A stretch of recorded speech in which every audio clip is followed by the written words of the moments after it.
Hi everyone, welcome back to my channel. So ఈరోజు వచ్చేటప్పటికి మనం conductive materials, semi conductive materials and దాని MCQs కూడా కంప్లీట్ చేసాం. సో ఇప్పుడు వచ్చేటప్పటికి ఇన్సులేటింగ్ మెటీరియల్స్. సో ఈ ఇన్సులేటింగ్ మెటీరియల్స్ యొక్క ప్రాపర్టీస్ ఏంటి అనేది, ప్రాపర్టీస్ అండ్ క్లాసిఫికేషన్స్ అనేవి ఇక్కడ చూద్దాం. సో అసలు ఇన్సులేటింగ్ మెటీరియల్స్ ఎందుకు యూజ్ చేస్తారు ఓకే అనేది ఇక్కడ మనం డిస్కస్ చేద్దాం. సో ఎవరైతే సబ్స్క్రైబ్ చేయలేదో వాళ్ళైతే సబ్స్క్రైబ్ చేయండి. ఓకే, మనకి అసలు what are the insulating materials?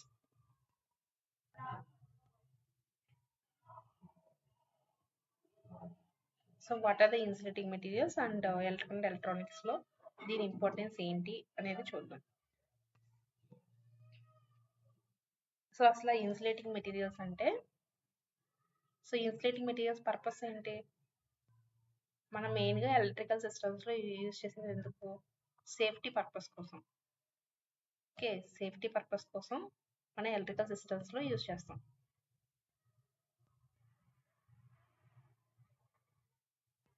And insulating materials అనేవి ఇన్సులేటింగ్ మెటీరియల్స్ అనేవి ఏం చేస్తాయంటే,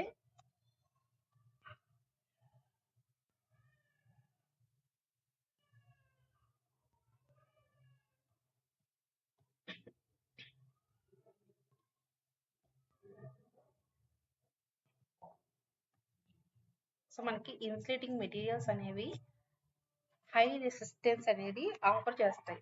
ఎందుకు రెసిస్టెన్స్? దాని వర్కింగ్ ఏంటి? అది కరెంట్ అనేది అపోజ్ చేస్తుంది. ఎప్పుడైతే కరెంట్ అపోజ్ చేసిందో ఇక్కడ ఇన్సులేటింగ్ మెటీరియల్స్ ఏం చేస్తాయి? హై రెసిస్టివిటీని, హై రెసిస్టెన్స్ ని ఫ్లో చేస్తాయి. హై రెసిస్టెన్స్ ఫ్లో చేస్తుందో అక్కడ మనకి కరెంట్ అనేది, ఎలక్ట్రిక్ కరెంట్ అనేది తక్కువ ఉంటుంది. సో దానివల్ల ఏమవుతుంది, మనకి అక్కడ కండక్టివిటీ అనేది తక్కువ ఉంటుంది. సో ఇన్సులేటింగ్ మెటీరియల్ పర్పస్ ఏంటి? సో మనకి సేఫ్టీ పర్పస్, ఎవరైనా ముట్టుకున్న షాక్ కొట్టకుండా అండ్ దాన్ని లోపల ఉన్న మెటీరియల్ లైఫ్ టైం అనేది ఎక్కువ ఉండడానికి మనం ఇన్సులేటింగ్ మెటీరియల్స్ అనేవి యూజ్ చేస్తాం.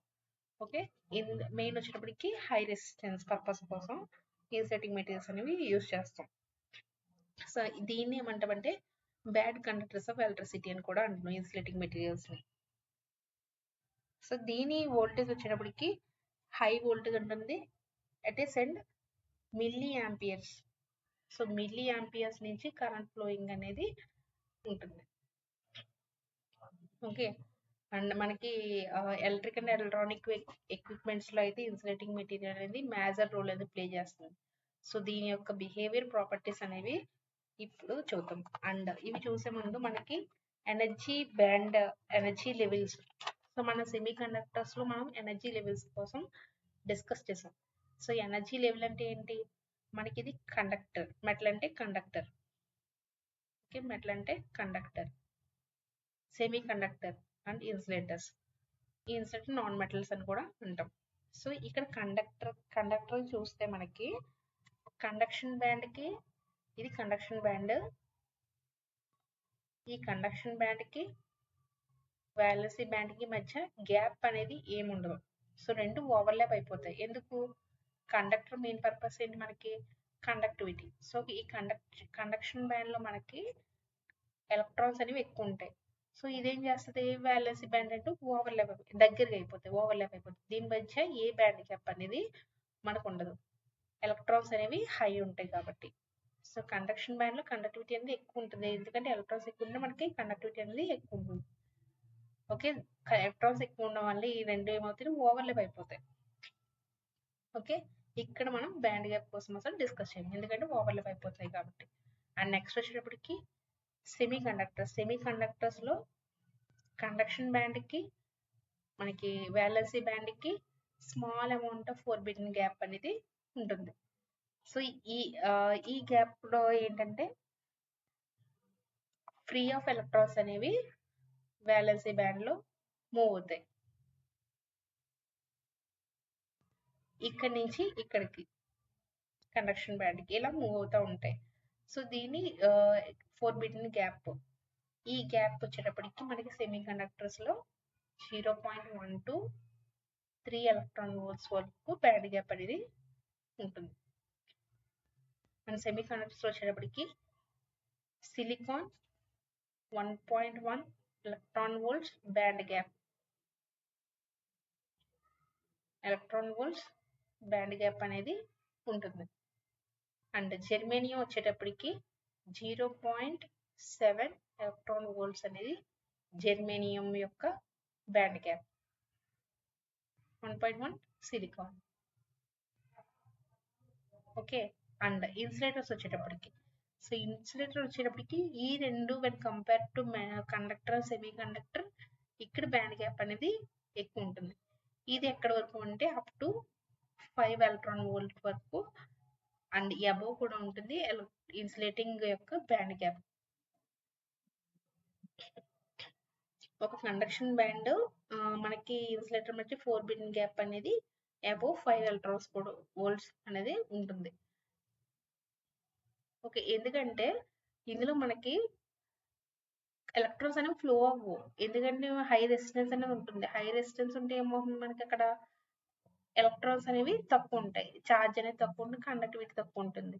సో దీని మధ్య గ్యాప్ అనేది, అందుకే ఎనర్జీ లెవెల్లో ఇన్సులేషన్ గ్యాప్ అనేది బ్యాండ్ గ్యాప్ అనేది ఎక్కువ ఉంటుంది.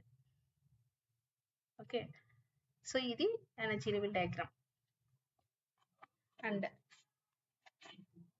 నెక్స్ట్ వచ్చేటప్పటికి ఒక కండక్టర్కి మీ సెమీ కండక్టింగ్ మెటీరియల్స్ వీడియో చూస్తే అందులో డిఫరెన్సెస్ అనేవి చూపించాను, కండక్టర్కి, ఇన్సులేటర్కి, semi కండక్టర్కి.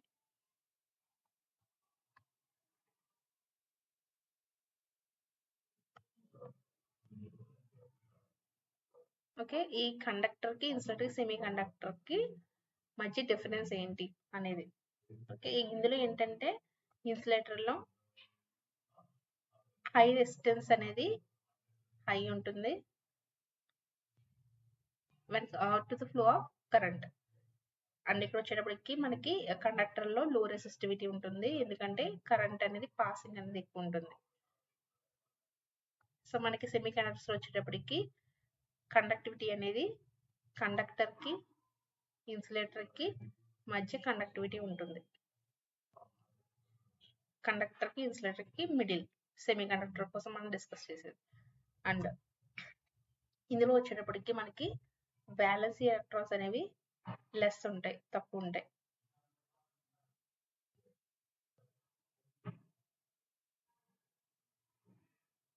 Less violence electrons. So insulator వచ్చేటప్పటికి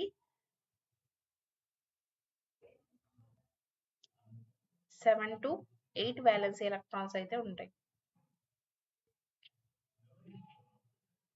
సో సెమీ కండక్టర్స్ వచ్చేటప్పటికి ఎగ్జాక్ట్లీ 4 ఎలక్ట్రాన్స్ ఉంటాయి, 4 వ్యాలెన్స్ ఎలక్ట్రాన్స్. ఈ 4 వ్యాలెన్స్ ఎలక్ట్రాన్స్ యూజ్ చేసి మనం బాండింగ్స్ అనేవి, కోవలెంట్ బాండ్ అనేవి, ఎలక్ట్రాన్స్ షేర్ చేయడం, సో ఇవన్నీ సెమీ కండక్టర్స్ లో ఉంటాయి. ఎగ్జాక్ట్లీ 4 ఉంటాయి ఇక్కడ.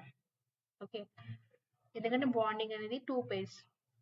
సో ఎప్పుడైతే మనకి హై రెసిస్టెన్స్ ఏంటి హై కండక్టివిటీ ఉందో అక్కడ ఏం చేస్తాయంటే ఎలక్ట్రాన్ హోల్ పేర్స్ అనేవి ఎక్కువ ఫామ్ అవుతాయి సెమీ కండక్టర్స్ లో మనకి. సో ఈ కండక్టర్స్ వచ్చేటప్పటికి కండక్టర్, ఇన్సులేటర్ ఓవర్లాప్ అవుతాయి. సో ఇన్సులేటర్స్ వచ్చేటప్పటికి అప్ టు 5 ఎలక్ట్రాన్ వోల్ట్స్ పైన ఉంటాయి, ఆర్డర్ 7 ఎలక్ట్రాన్ వోల్ట్ వరకు మనకి రేంజ్ అనేది ఉంటుంది. అండ్ ఇందులో వచ్చేటప్పటికి స్మాల్ 4 బిలియన్ గ్యాప్ ఉంటుంది, 1.1 ఎలక్ట్రాన్ వోల్ట్ వరకు గ్యాప్ ఉంటుంది. అండ్ ఇందులో వచ్చేటప్పటికి రెసిస్టివిటీ అనేది తక్కువ ఉంటుంది, రెసిస్టివిటీ తక్కువ ఉంటుంది ఇందులో. సో రెసిస్టివిటీ తక్కువ ఉంటుంది, మనకి కరెంట్ ఫ్లో అనేది ఎక్కువ ఉంటుంది. అండ్ ఇక్కడ వచ్చేటప్పటికి రెసిస్టివిటీ అనేది హై ఉంటుంది. అండ్ ఇక్కడ రెసిస్టివిటీ వచ్చేటప్పటికి ఒక కండక్టర్కి, ఇన్సులేటర్కి ఇన్ ద మిడిల్ అనేది ఉంటుంది, కండక్టర్కి, ఇన్సులేటర్కి మిడిల్ అనేది ఉంటుంది. అండ్ ఇందులో మెయిన్గా మెటల్స్ వచ్చేటప్పటికి మనకి ఏంటి, కాపర్, అల్యూమినియం, ఇవి మెటల్స్. అండ్ ఇన్సులేటర్స్ వచ్చేటప్పటికి ప్లాస్టిక్, వుడ్, మైకా ఇన్సులేటర్స్, ఇవన్నీ రబ్బర్ ఇవన్నీ ఇన్సులేటర్స్. అండ్ ఇక్కడ వచ్చేటప్పటికి జెర్మేనియం, సిలికాన్, ఆర్సెనిక్ అనేవి సెమీ కండక్టింగ్ మెటీరియల్స్ మాట ఇవి ఇన్సులేటింగ్. అండ్ ఇక్కడ వచ్చేటప్పటికి ప్లాస్టిక్, వుడ్,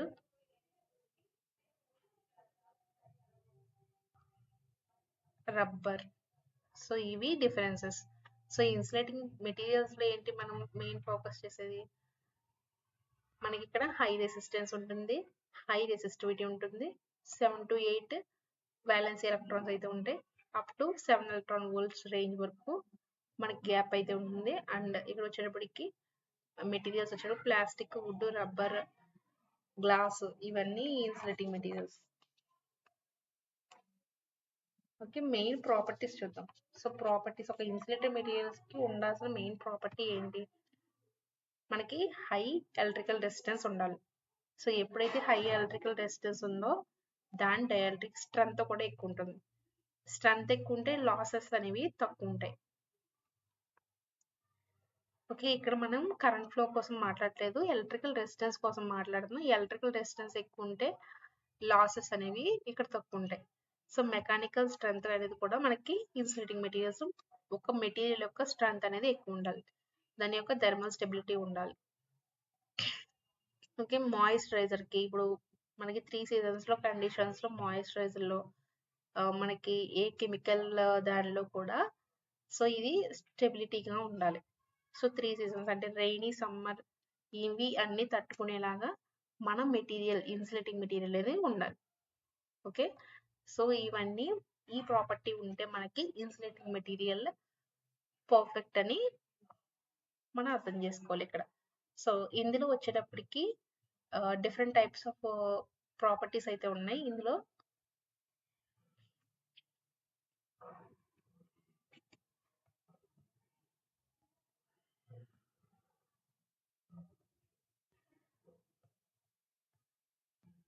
ఓకే, ఫస్ట్ వచ్చేటప్పటికి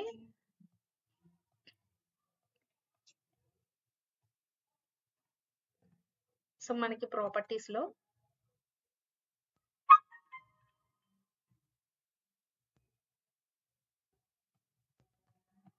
ప్రాపర్టీస్ లో ఏంటి, ఇన్సులేటింగ్ మెటీరియల్స్ లో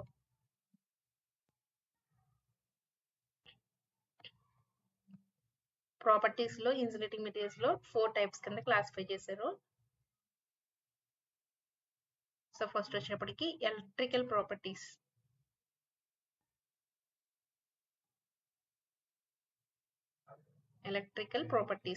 అండ్ నెక్స్ట్ వచ్చేటప్పటికి మెకానికల్ ప్రాపర్టీస్,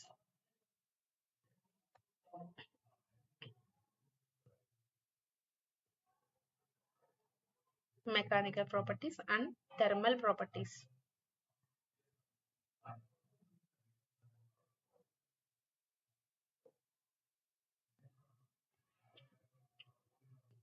కెమికల్ ప్రాపర్టీస్. ఈ 4 ప్రాపర్టీస్ కోసం మనం డిస్కస్ చేస్తాం. సో మెయిన్ గా ఎలక్ట్రికల్ ప్రాపర్టీస్ లో వచ్చేటప్పటికి insulating properties,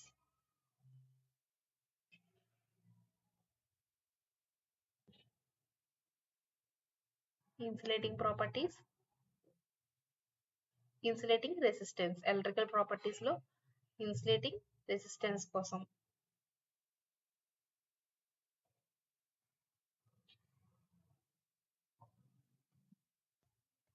and volume resistance,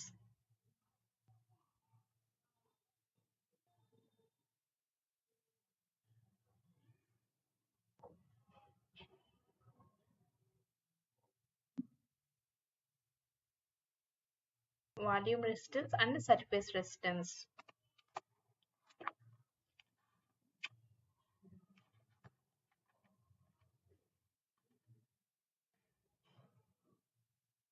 so వీటి కోసం అయితే మనం ఇక్కడ మాట్లాడతాం. అండ్ ఏంటివి, ఎలక్ట్రికల్ ప్రాపర్టీస్ లో 3 types ఉన్నాయి, insulating resistance, volume, surface resistance. So ఇందులో డెరివేషన్స్ ఉంటే మనకి CVT2 కి డెరివేషన్స్ ప్రూవ్ చేయడం ఏం అవసరం లేదు, డైరెక్ట్ ఫార్ములాస్ అనేవి మనం గుర్తుంచుకుంటే సరిపోతుంది. సో ఇన్సులేటింగ్ రెసిస్టెన్స్ ఫస్ట్ వచ్చేటప్పటికి ఇన్సులేటింగ్ రెసిస్టెన్స్ వచ్చేటప్పటికి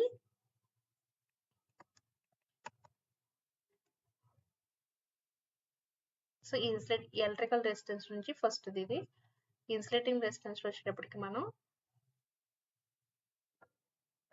సో మనకి ఇక్కడ హై రెసిస్టెన్స్ అనేది ఉంటుంది కాబట్టి రెసిస్టెన్స్ అనేది హై ఉంటుంది కాబట్టి కరెంట్ ఫ్లో అనేది తక్కువ ఉంటుంది. సో ఎప్పుడైతే కరెంట్ ఫ్లో తక్కువ ఉందో ఇక్కడ మనకి ఇన్సులేటింగ్ రెసిస్టెన్స్ ఇన్సులేషన్ అనేది హైగా ఉంటుంది. ఓకే, జీరో కరెంట్ అనేది మనకి ఇన్సులేషన్ లో ఫ్లో అవుతుంది. సో ఇందులో ఏంటంటే మనకి ఇన్సులేషన్ రెసిస్టెన్స్ లో 2 టైప్స్ ఉన్నాయి. అవి volume resistance and surface resistance. So main ఇవి. అండ్ ఇన్సులేషన్ రెసిస్టెన్స్ యూనిట్స్ ఏంటంటే mega Ohm's. IR equal to V/I formula. దీన్ని ఎలా మనకి వాల్యూమ్ రెసిస్టెన్స్ లో వచ్చేటప్పటికి ఇది ఇన్సులేషన్ రెసిస్టెన్స్ ఐఆర్ అని డిఫైన్ చేస్తాం. ఇది volume voltage by current. So ఇది మనం ఎక్కడ యూజ్ చేస్తాం? ఎలక్ట్రికల్ సేఫ్టీ పర్పస్ లో యూజ్ చేస్తాం. Okay, and volume resistance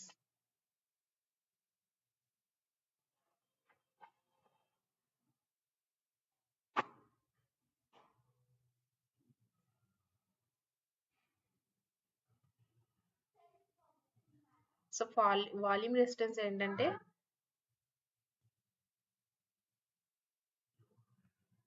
resistance అనేది మనకి ఇన్సులేషన్ లో ఎక్కడ లీకేజ్ కరెంట్స్ ఉన్నాయో సో అక్కడ వాల్యూమ్ రెసిస్టెన్స్ అనేది మనం వాడతాం, యూస్ చేస్తాం. అక్కడ మనం వాల్యూమ్ రెసిస్టెన్స్ ని మనం ఎలా డిఫైన్ చేస్తామంటే ఆర్వి అని డిఫైన్ చేస్తాం. సో ఇది ఏంటంటే ρV L/A. L అనేది ఏంటి? Length of the current path.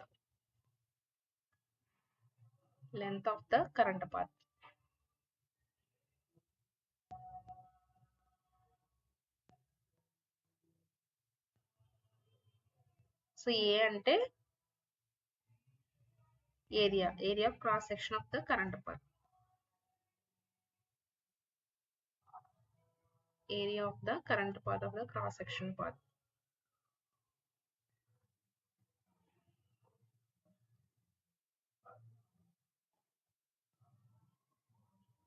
Area of the cross section of the current path. And ρV వచ్చేటప్పటికి మనకి వాల్యూమ్ రెసిస్టివిటీ.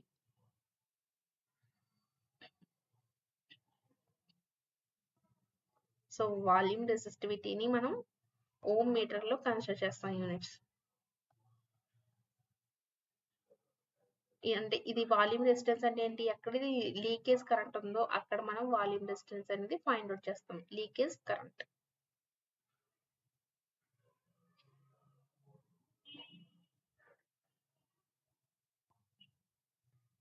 అది ఇన్సులేషన్ రెసిస్టెన్స్ లో ఇది ఏంటి మనకి అక్కడ జీరో కరెంట్ అనేది ఫ్లో అవుతుంది. సో ఇక్కడ మనకి లీకేజ్ కరెంట్స్ అనేవి ఏముండవు. వాల్యూమ్ రెసిస్టెన్స్ ఏంటి? మనకి ఎక్కడైతే లీకేజ్ కరెంట్ ఉందో అక్కడ మనకి వాల్యూమ్ రెసిస్టెన్స్ ని ఎలా ఉందని ఎక్స్ప్రెస్ చేస్తాం. అండ్ నెక్స్ట్ వచ్చేటప్పటికి surface resistance.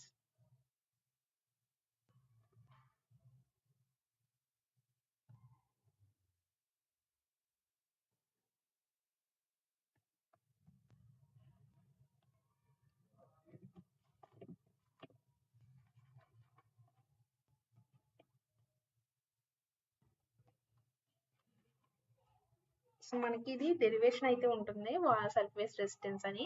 So surface resistance లో ఏంటంటే ఇది రెసిస్టెన్స్ అనేది ఆఫర్ చేస్తుంది ఎప్పుడైతే లీకేజ్ కరెంట్ ఉందో, over the surface of the material మీద లీకేజ్ కరెంట్ ఉందో. సో ఆ కండిషన్ లో సర్ఫేస్ రెసిస్టెన్స్ ని ఎలా ఎక్స్ప్రెస్ చేస్తామని ఉంటుంది. ఈ సర్ఫేస్ రెసిస్టెన్స్ మనం RS తో డిఫైన్ చేస్తాం. సో ఇది ఒక రెండు మెటీరియల్స్ తీసుకుని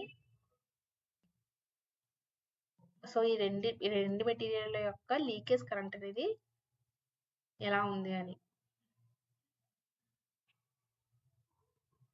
సో లీకేజెస్ కరెంట్స్ అనేవి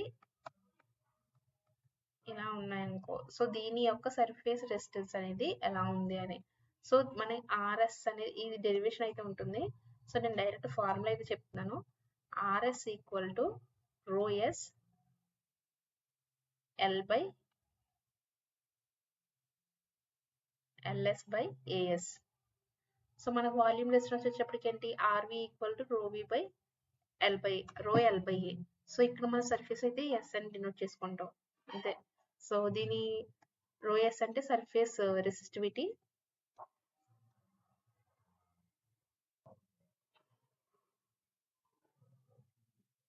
సర్ఫేస్ రెసిస్టివిటీ.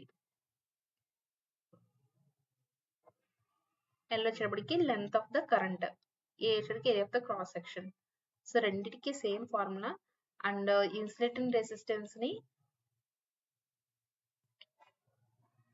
మనము ఒకవేళ ఒక 2 రెసిస్టర్స్ అనేవి ప్యారలల్ గా కనెక్ట్ చేశారు ఇన్సులేషన్ రెసిస్టెన్స్ లో.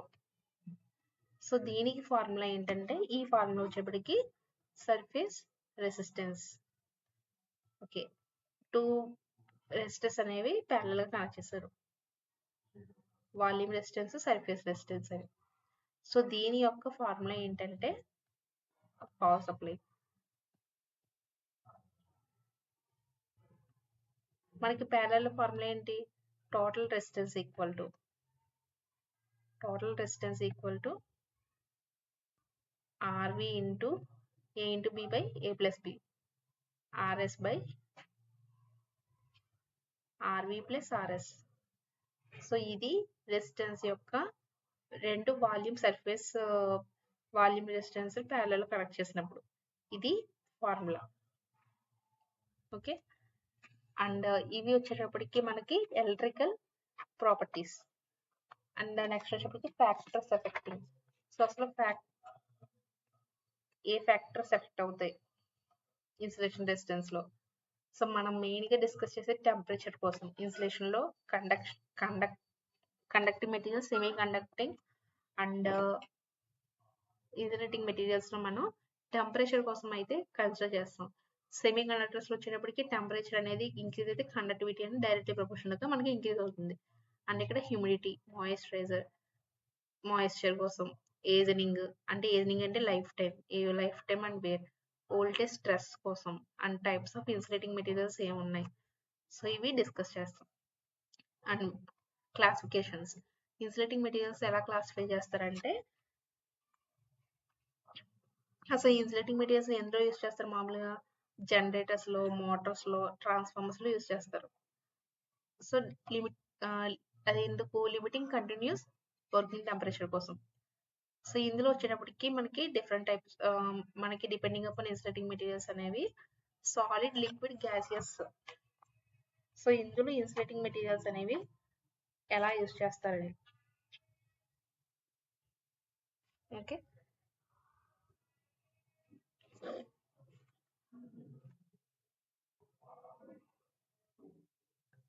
ఇన్సులేటింగ్ మెటీరియల్స్ వచ్చేటప్పటికి మనకి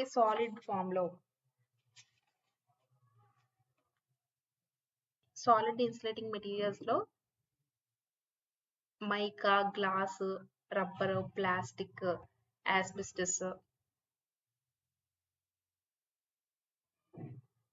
యాస్బెస్టస్, సెరామిక్. సో ఇవి సాలిడ్ ఫామ్ లో ఇన్సులేటింగ్ మెటీరియల్స్ అనేవి యూస్ చేస్తారు. కార్డ్బోర్డ్.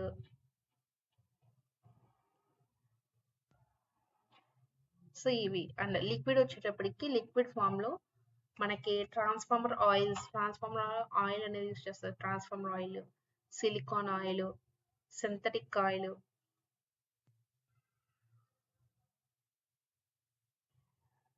సో సింథటిక్ ఆయిల్ అనేది యూస్ చేస్తారు.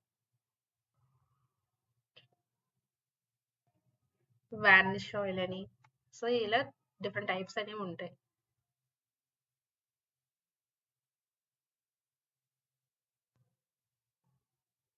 అండ్ గ్యాసియస్ వచ్చేటప్పటికి మనకి air, hydrogen, nitrogen, hydrogen,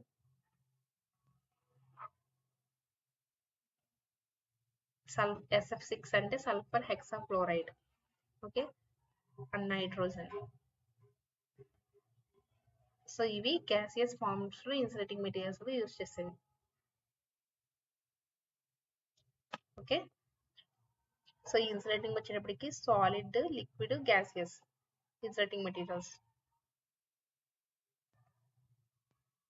so ఇందులో ఏ మెటల్స్ ఈ సాలిడ్స్ లో ఏ మెటీరియల్స్ యూజ్ చేస్తున్నాం, లిక్విడ్ లో ఏమి యూజ్ చేస్తున్నాం, గ్యాసియస్ లో ఏమి యూజ్ చేస్తాం అనేది డిస్కస్ చేస్తాం. So classification based on temperature resistance బట్టి మెటీరియల్ అనేది మనం యూజ్ చేస్తాం.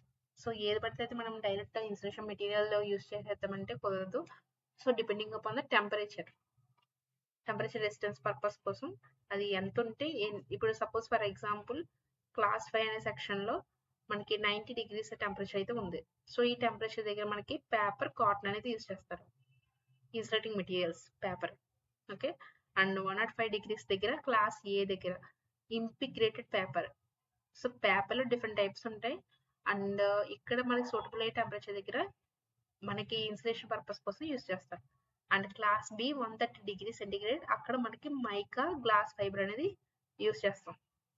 155 degrees సెంటిగ్రేడ్ దగ్గర ఎపాక్సీ రెసిన్స్. మనకి ఏంటి ఈ టెంపరేచర్స్ అన్ని ఏంటి ఇలా పెట్టారు అనుకుంటే, మనకి ఒక టెంపరేచర్ హైయెస్ట్ టెంపరేచర్ దగ్గరికి వెళ్ళి ఇప్పుడు 180 degrees తీసుకెళ్ళి ఇప్పుడు నేను కాటన్ అనేది అలాంటి పెట్టామనుకో, ఆ ఇన్సులేషన్ అనేది మనకి కరిగిపోతుంది. ఓకే, సో టెంపరేచర్ బట్టి ఏం చేశారంటే, సో ఈ మెటీరియల్ ని ఇక్కడ ప్రిఫర్ చేయాలి, ఈ టెంపరేచర్ దగ్గర ఇది. సో ఇప్పుడు మనకి ఐరన్ బాక్స్ ఉందనుకో, ఇలాగా మనకి ఈ 1 దగ్గర కాటన్, 2 దగ్గర సిల్క్, సో దాన్ని బట్టి టెంపరేచర్ అనేది వ్యారీ చేసుకుంటూ ఉంటుంది. ఓకే, ఇలాగా మనకి ఇన్సులేటింగ్ మెటీరియల్స్ ఏంటంటే టెంపరేచర్ బట్టి మెటీరియల్ అనేది యూజ్ చేస్తాం. 180 degrees దగ్గర సిలికాన్ రబ్బర్ అనేది యూజ్ చేస్తాం. అండ్ 180 degrees అబౌవ్ దగ్గర సెరమిక్ మెటీరియల్, అండ్ సెరమిక్ అంటే పింగాణి, సెరమిక్ క్వార్జ్ మెటీరియల్స్ అనేవి ఇక్కడ యూజ్ చేస్తాం. అండ్ సాలిడ్ ఇన్సులేటింగ్ మెటీరియల్స్ మనం ఏంటి రబ్బరు, ప్లాస్టిక్, మైకా ఇవన్నీ యూజ్ చేస్తాం. సో ఇవన్నీ వచ్చేటప్పటికి మనం ఎలక్ట్రికల్ వైరింగ్ అనేది ఎక్కడ, ట్రాన్స్ఫార్మర్స్ దగ్గర, ఇన్సులేటర్స్ లో, అండ్ మనకి సబ్ స్టేషన్స్ లో ఎలక్ట్రికల్ వైరింగ్స్ అనేవి బ్రేకర్స్ దగ్గర అక్కడ చేస్తారు కదా. సో ఈ పర్పస్ లో సాలిడ్ ఇన్సులేటింగ్ మెటీరియల్స్ అనేవి యూజ్ చేస్తారు. సో లిక్విడ్ పర్పస్ లో ఇన్సులేటింగ్ మెటీరియల్స్ ఏం యూజ్ చేస్తారు అంటే ఆయిల్స్ మాట, vanish oil, transformer oil, silicon oil, ఇవి. సో ఇవి ఎక్కడ యూజ్ చేస్తారు, ట్రాన్స్ఫార్మర్ లో ఆయిల్ అనేది మనకి ఫిల్అప్ చేస్తారు. సో అందులో లిక్విడ్ ఇన్సులేటింగ్ మెటీరియల్స్ లో ఇవి యూజ్ చేస్తారు. అండ్ హై వోల్టేజ్ ఎక్విప్మెంట్ దగ్గర లిక్విడ్ ఇన్సులేటింగ్ మెటీరియల్స్ అనేవి యూజ్ చేస్తారు. And gases insulating materials, gases లో air, hydrogen, nitrogen, sulphuric peroxide దగ్గర SF6 గ్యాసెస్. సో ఈ గ్యాసెస్ ని మనకి సర్క్యూట్ బ్రేకర్స్ ఎందుకంటే సడన్ ట్రిప్ అవడానికి గ్యాసెస్ స్టేట్ లో వాడతారు. అండ్ హై వోల్టేజ్ అప్లికేషన్స్ దగ్గర ఇన్సులేటింగ్ మెటీరియల్స్ అనేవి, గ్యాసియస్ ఇన్సులేటింగ్ మెటీరియల్స్ అనేవి యూజ్ చేస్తారు. సో మెయిన్లీ ఎక్కడంటే మనకి ఇన్సులేటింగ్ మెటీరియల్స్ ఎక్కడ యూజ్ చేస్తారంటే మనకి అప్లికేషన్స్ OH లైన్స్ లో, అండర్ గ్రౌండ్ కేబుల్స్, ఇవి. సో నెక్స్ట్ వచ్చేటప్పటికి క్లాసిఫికేషన్ ఇన్సులేటింగ్ మెటీరియల్స్ లో ఒక 7 types ఆఫ్ మెటీరియల్స్ ఉన్నాయి. వుడ్, కార్డ్బోర్డ్, ఇవన్నీ నెక్స్ట్ వీడియో నేను అప్లోడ్ చేస్తాను. సో మీకు ఇంకా ఏమైనా డౌట్స్ ఉంటే, అంటే ఇప్పుడు కార్డ్బోర్డ్ ఉందాం, దాని ప్రాపర్టీ ఎక్కడ యూజ్ చేస్తారు, సో ఇవన్నీ ఇంకా లెంతీ వీడియో ఉంది. సో నేను నెక్స్ట్ వీడియోలో మొత్తం ఇన్సులేటింగ్ మెటీరియల్స్ కంప్లీట్ చేస్తాను. సో ఎవరైతే సబ్స్క్రైబ్ చేయండి వాళ్ళకి సబ్స్క్రైబ్ చేయండి, ఈ వీడియోకి ఒక్క లైక్ అయితే చేయండి. Thank you.